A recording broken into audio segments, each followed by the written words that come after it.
Good morning, and welcome to worship at Ocean View Presbyterian Church.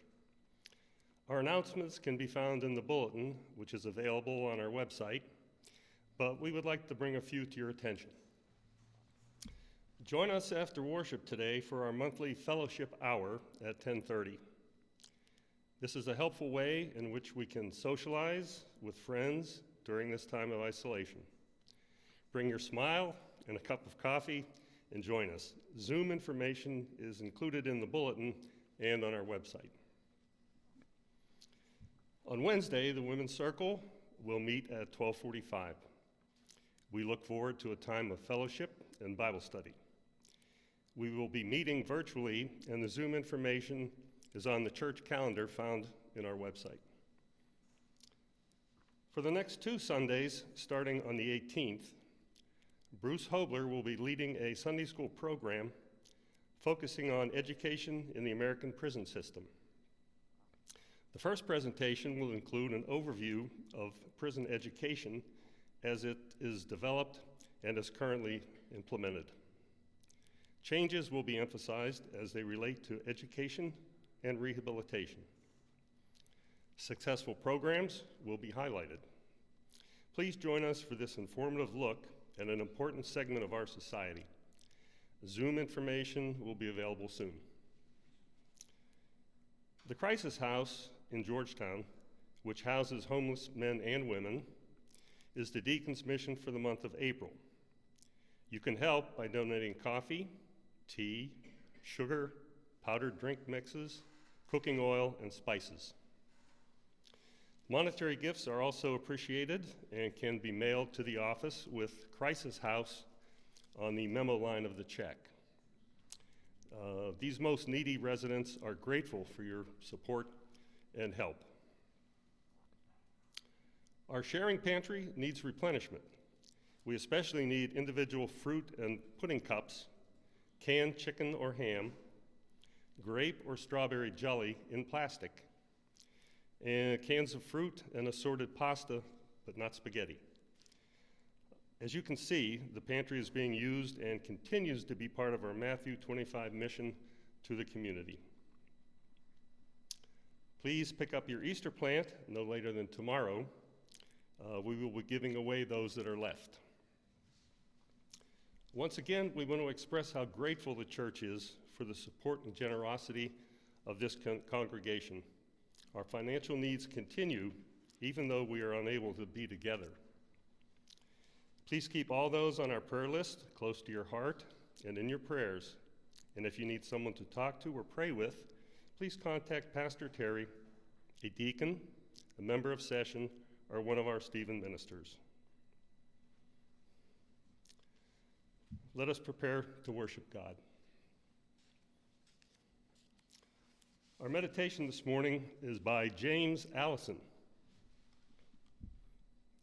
The disposition of Jesus to allow himself to be killed was not accidental, but a deliberate plan of self-giving to make it possible for us to believe in the utter vivacity of God, and thus to begin to live ourselves outside the dominion of death.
And as you are able, and join me in our call to worship.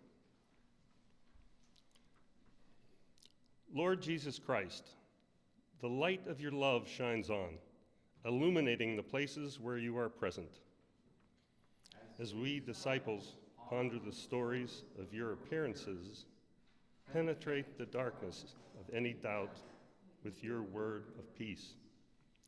As you show us the appalling marks of the evil you suffered, open our minds to understand why.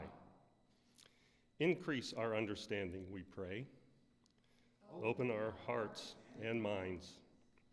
Speak your word of peace to us here today. Shine your love on the darkness in our lives today. May our worship today honor your love and your sacrifice, Lord Jesus. Please be seated and join me in our reflection on our common humanity.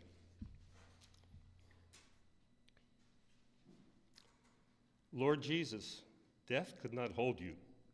Sin could not restrain you. Our failures could not deter you from coming to us, loving and healing us, saving us. Yet, in this time of separation and even isolation, in this darkened, shuttered room where our fears and doubts can roam around, upsetting all our certainties, we wonder again, are you who we believe you to be? Can you do what we believe you can do? Can you release us from these new fears, these new doubts? And we are sorry. We don't want to be these doubters. We don't want to doubt you. But we know you are not deceived. Help us. Quiet our troubled hearts by loving them. Still our restless thoughts by breathing your peace. Ease our torments as you show us once again that even torment does not have the last word. Cleanse us and restore us to our sight. Renew the Spirit in us by your Holy Spirit. Give us the courage to defy our fears and doubts, to love one another, and to embrace your wonderful creation once more. Friends, Jesus came to save sinners like me and like you. Jesus came to redeem all of creation by his sacrifice and love. Thanks be to God.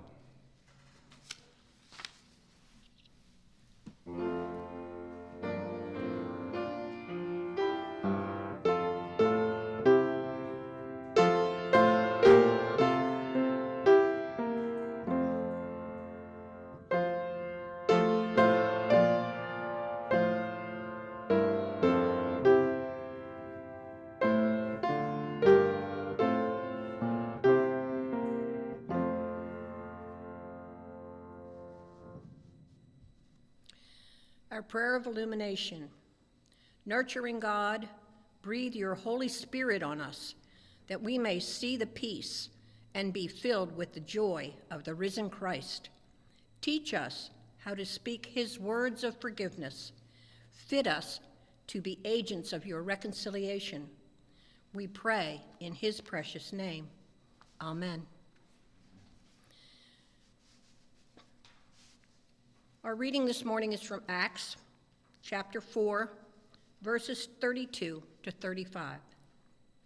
Now the whole group of those who believed were of one heart and soul, and no one claimed private ownership of any possessions, but everything they owned was held in common. With great power of the apostles gave their testimony to the resurrection of the Lord Jesus, and great grace was upon them all. There was not a needy person among them, for as many as owned lands or houses sold them and brought the proceeds of what was sold. They laid it at the apostles' feet, and it was distributed to each as any had need.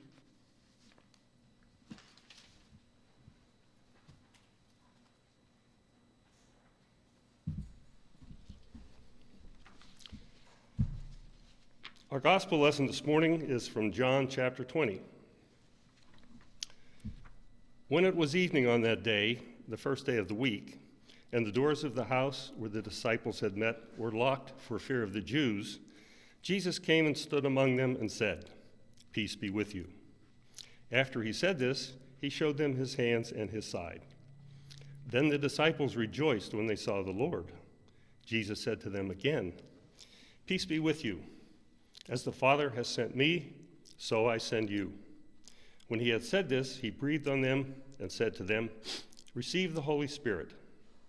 If you forgive the sins of any, they are forgiven them. If you retain the sins of any, they are retained." But Thomas, who was called the twin, one of the 12, was not with them when Jesus came. So the other disciples told him, "We have seen the Lord." But he said to them, Unless I see the mark of the nails in his hands, and put my finger in the mark of the nails, and my hand in his side, I will not believe." A week later, his disciples were again in the house, and Thomas was with them. Although the doors were shut, Jesus came and stood among them and said, "Peace be with you." Then he said to Thomas, "Put your finger here and see my hands. Reach out your hand and put it in my side. Do not doubt, but believe." Thomas answered him, "My Lord and my God." Jesus said to him, "Have you believed because you have seen me? Blessed are those who have not seen and yet have come to believe." Now Jesus did many other signs in the presence of his disciples, which are not written in this book. But these are written so that you may come to believe that Jesus is the Messiah, the Son of God, and that through believing you may have life in his name. The word of the Lord. Thanks be to God.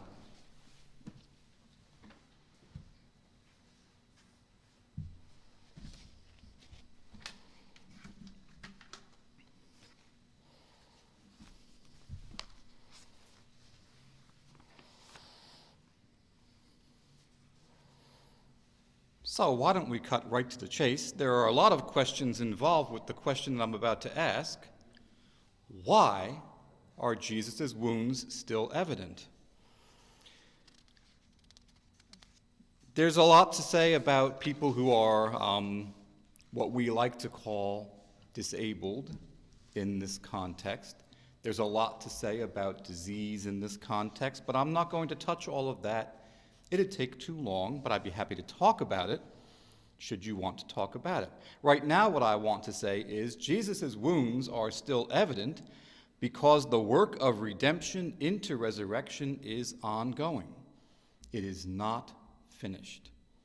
At which point, and I see some eyes right here in this room looking at me and saying, wait, then why did Jesus say, tetelestai, his last words on the cross? Why did Jesus say, it is finished? Well, because Jesus did in fact complete the work that Jesus had to do. And it worked, and it saves, and in fact, in the timeless economy of God, it already has saved and always will save. The self-sacrifice of Jesus is the antidote for the human condition, always. I want to offer the pandemic as an example of how that's working out, and we'll just see how this goes. As soon as the pandemic began, we started looking for solutions. We masked, but we masked incompletely. We distanced, but we distanced incompletely.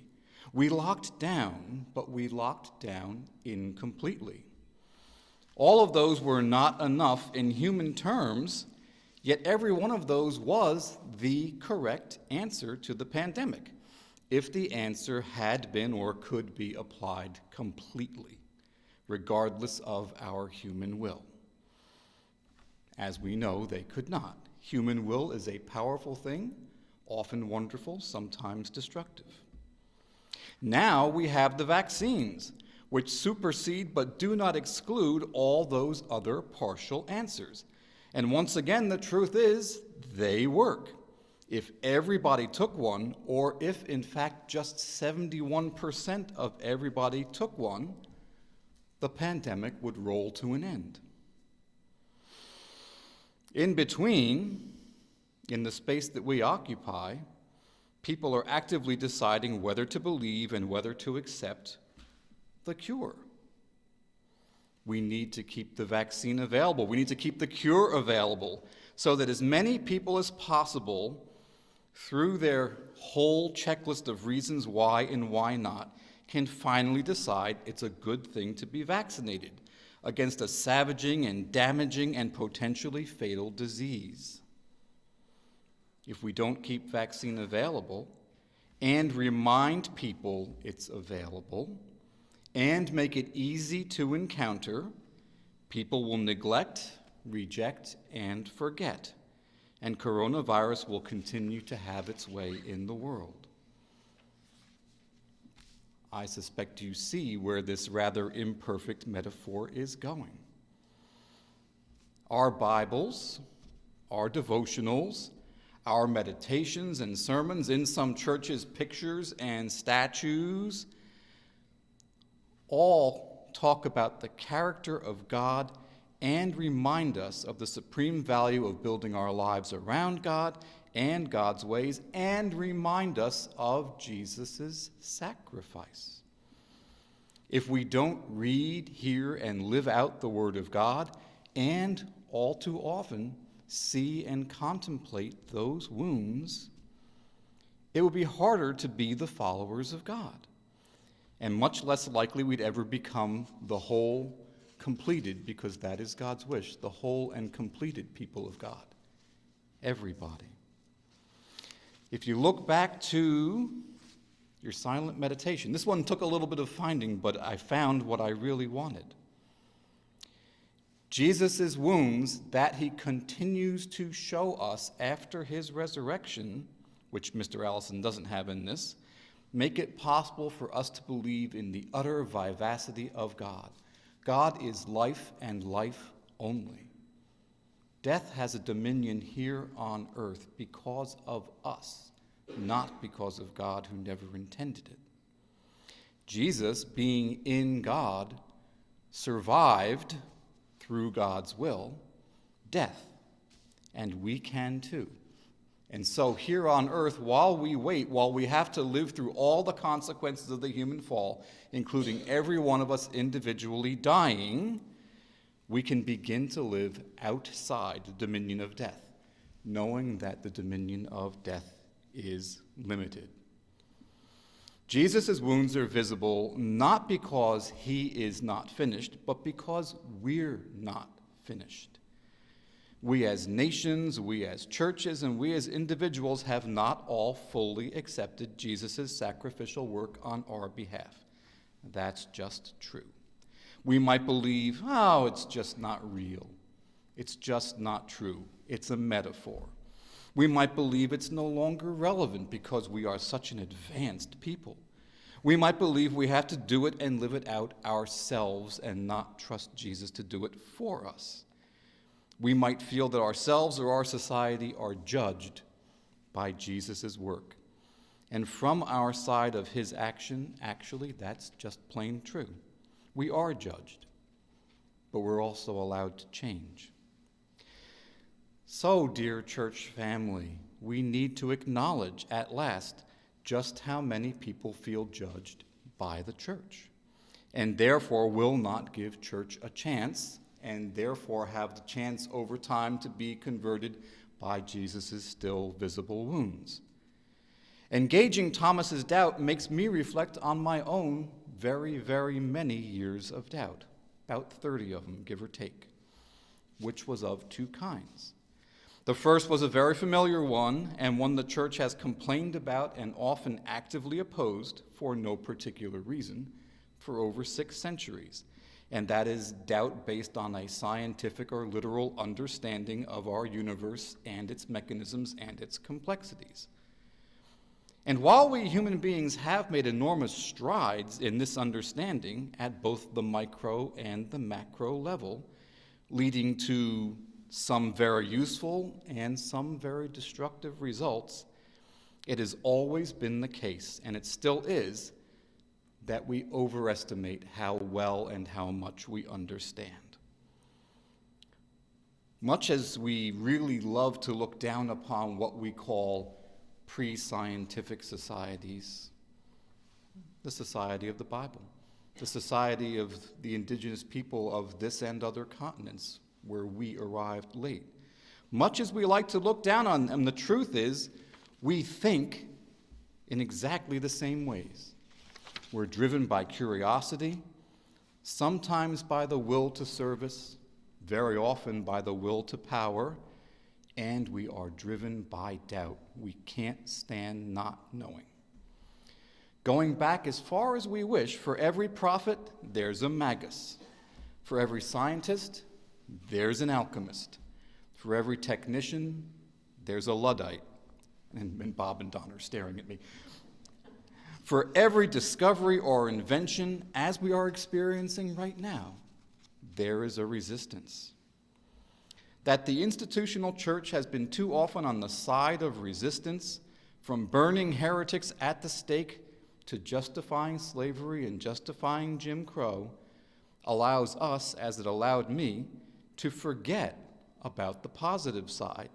That modern science's early home was the church, and its embrace of Aristotelian philosophy and physics and medicine rediscovered, thanks be to God, through Arabic manuscripts.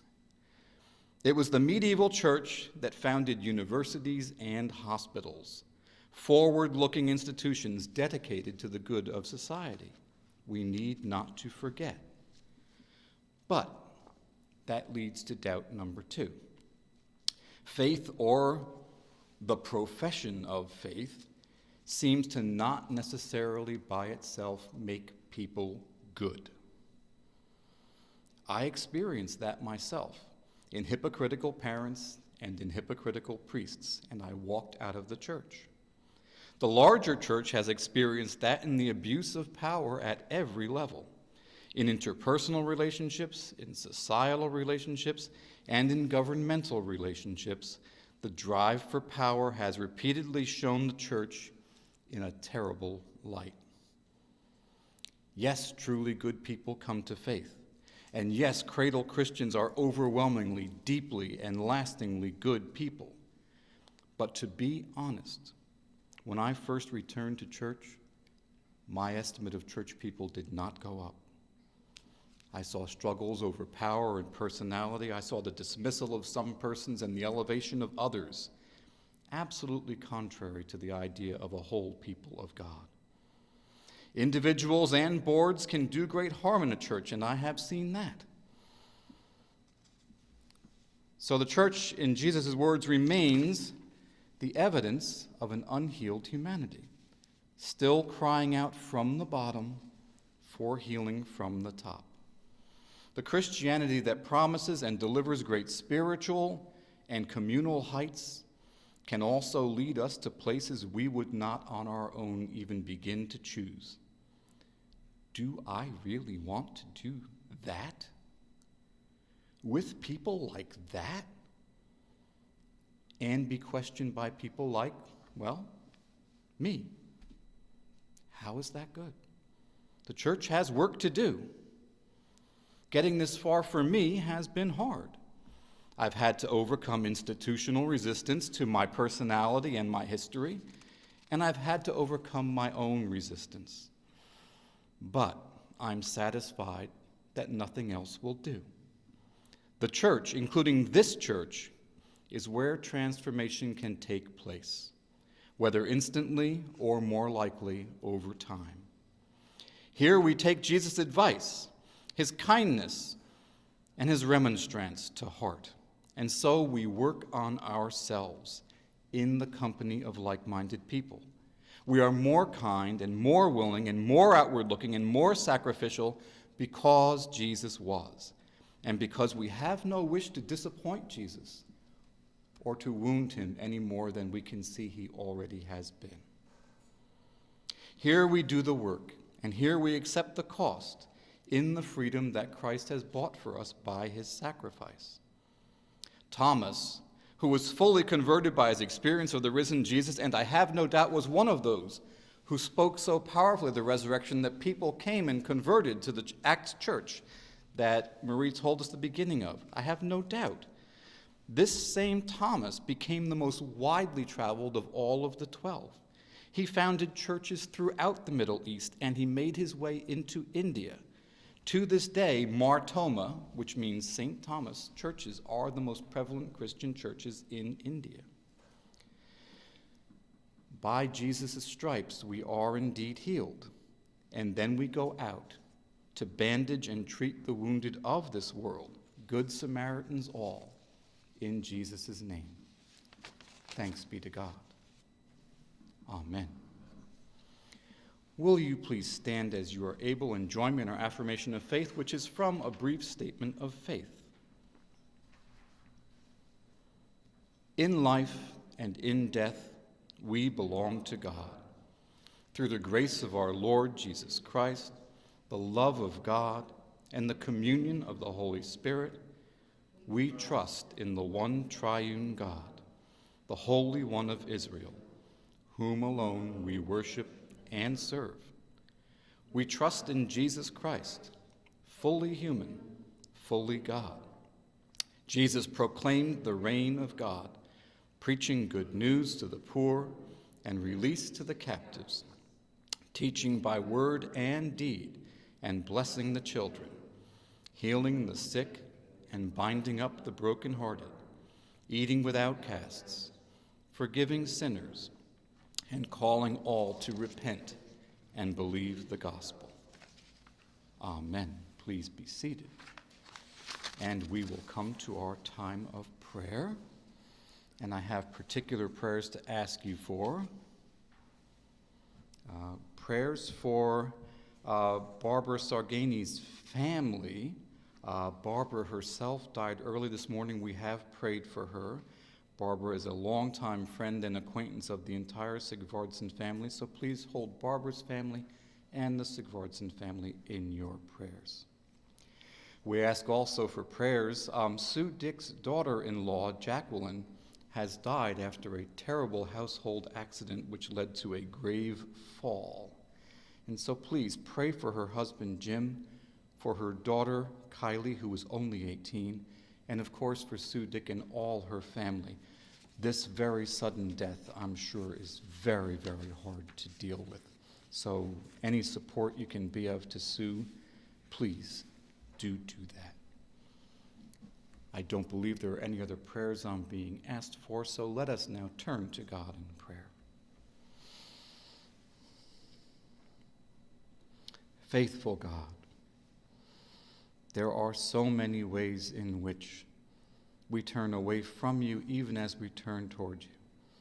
There are so many ways in which still to this day we long to be complete in ourselves and fail to long for your completion of us. Today we give ourselves wholly to the project of your completion of us and promise as hard as we can that we will become who you call us to be and whom Jesus heals us to be and whom Jesus loves us for being. We promise, though we know we might fail, to set aside the ways in which we are ourselves toxic or damaging or poisonous or unfriendly or unkind, and to become the opposites of all those qualities, to be good and generous, faithful and kind people who go out of their way to imitate our risen Savior, Jesus Christ. We thank you for the evidence of Jesus in this world and the evidence he left behind in his people and the kindness he left behind for us to spread and share. We thank you for your concern for this, your world, and we seek to mirror your concern. We thank you for your concern for all the ways society organizes itself and seek to mirror the way that you would have society organize itself through acts of love and kindness and mutual support. We pray that you would empower all these things we know that we are insufficient in ourselves. We pray that you will give us the Spirit of Jesus to do the things we must do and to learn in doing them the sheer joy of service. We pray that you will bring all of this under your dominion We know that you have ended the dominion of death and the dominion of death in this our world by bringing us all to completion. We pray in the name of your Son, our Savior, Jesus Christ, who taught us his more perfect prayer. Our Father, who art in heaven, hallowed be thy name. Thy kingdom come, and thy will be done, on earth as it is in heaven. Give us this day our daily bread, and forgive us our debts as we forgive our debtors. And lead us not into temptation, but deliver us from evil. For thine is the kingdom, and the power, and the glory forever. Amen. Friends, no one gives themselves freely and willingly to God's service unless, having tasted God's love, that person is drawn in love and worships God in return by their generosity. I will call for the offering.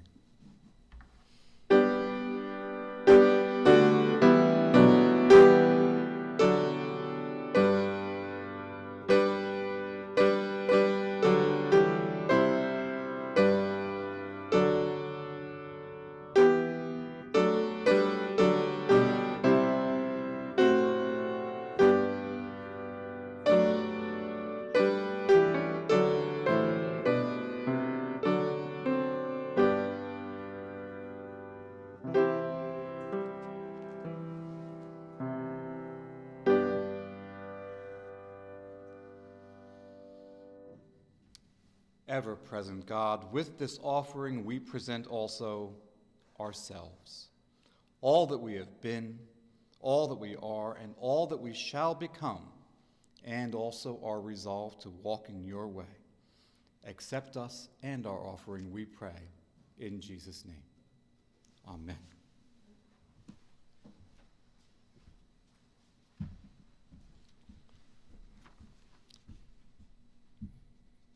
On that first Easter evening, Jesus spoke, "Peace be with you."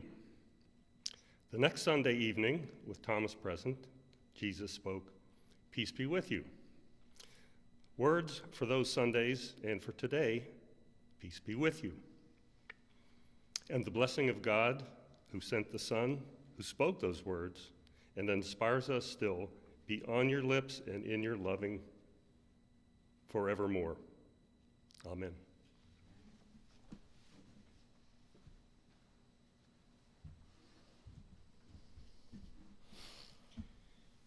And now, friends, I entrust you to God and to the message of God's grace, a message that is able to build you up and to give you the inheritance with all who are sanctified.